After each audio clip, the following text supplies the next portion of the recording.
The freeze at the top of an escalator, the death grip on your hand. There's a real reason moving stairs feels so unsettling. If you're the parent of a toddler or a young child, you have almost certainly experienced this sudden, unmovable panic. In this explainer, we're going to unpack exactly why this happens and, more importantly, how we can help them through it, using the science of the brain. Now, I want to practice radical transparency with you right out of the gate. There is no clinical study of children's escalator phobia. Literally none. Zero. We can't point to a specific, dedicated clinical trial that solely tests pediatric escalator fear. But don't worry, that definitely doesn't leave us in the dark. Instead, we can piece together the science from adjacent research. Think of us as empathic detectives right now. We're pulling crucial clues from neighboring brain science, motor prediction research, and established data on specific situational phobias to solve this mystery for your child. And honestly, it brilliantly illustrates how we can still find evidence-based answers even when a specific niche hasn't been directly studied yet. Let's start with a very specific number, 39. According to a 2021 survey by researcher D. Hilton, around 39% of respondents report a fear of falling on stairs or escalators. That is a massive portion of the population. I really want to emphasize this, because if your child is absolutely terrified of that moving staircase at the mall, they are absolutely not alone. So the crucial takeaway here is that the fear of falling is a widespread, falls-linked reality. It's incredibly common.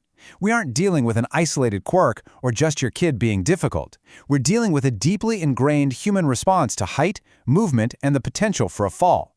Validating that experience is step one for any parent.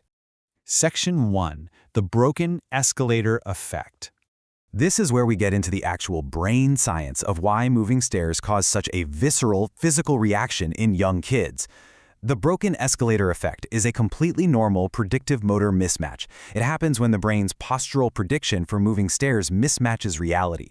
Research by Lin and colleagues into functional gait and locomotor adaptation shows that our brains actually build a predictive postural program before we even step onto moving stairs.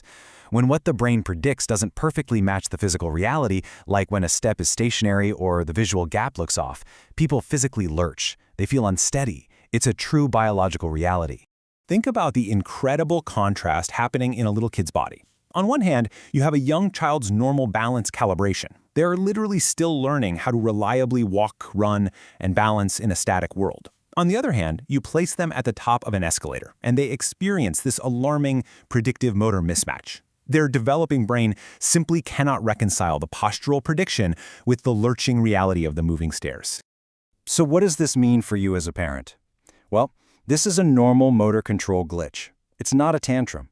I really want us to shift our perspective here to complete empathy. When your toddler drops to the floor or grips your leg in sheer terror, they aren't being stubborn, and it isn't silliness. They are having a genuine sensory and motor processing challenge. Their brain is pulling the emergency brake. Moving on to Section 2, stacking the threat cues. You see, an escalator doesn't just present one single problem. It creates a perfect storm of threat cues for a young mind.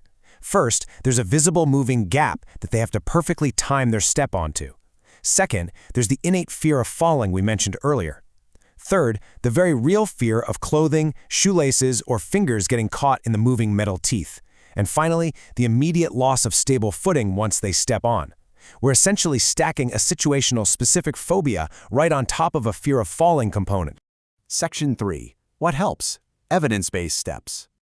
While we don't have escalator-specific trials, we absolutely have robust clinical evidence on how to treat general situational-specific phobias in children. The gold standard here is graduated in vivo exposure. Large-scale research, like the Aspect randomized controlled trial and the comprehensive work by Eaton and colleagues, shows that graduated exposure, and specifically one-session treatment, or OST, is highly effective for childhood situational phobias.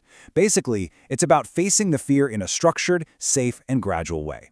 So how do we translate that clinical gold standard into a trip to the mall? Here are the exact actionable steps you can take. Step 1. Watch others ride safely. Just stand back and observe people getting on and off without incident. Step 2. Practice on a stopped escalator if you can find one, or just a low normal step to get the physical motion and timing down. Step 3. Hold a trusted adult's hand and step on together on the count of 3.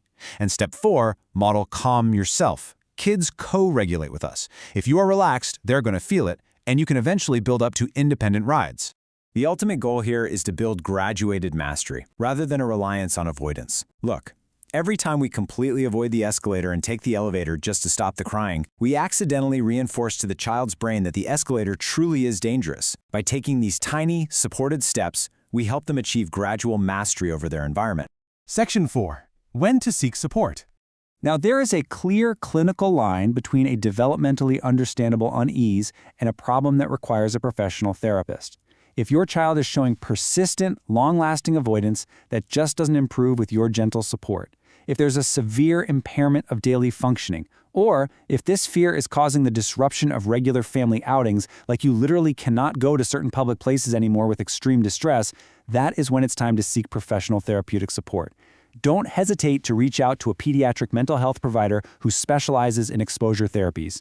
But please remember this really reassuring point. For the vast majority of kids, transient unease is a completely normal part of development. It is a temporary hurdle. Their brains are processing incredibly complex motor and sensory inputs, and with a little patience, empathy, and graduated exposure from you, they will outgrow it. We've covered a lot of ground today, from the motor predictive mismatch happening in their developing brains to the exact evidence-based steps you can take to hold their hand through it. The next time you find yourself at the top of those moving stairs, you'll know exactly what to do. It makes you wonder, though, what other childhood fears might just be a trick of a developing brain learning to navigate the world? Fear Me Not helps kids conquer fears through play.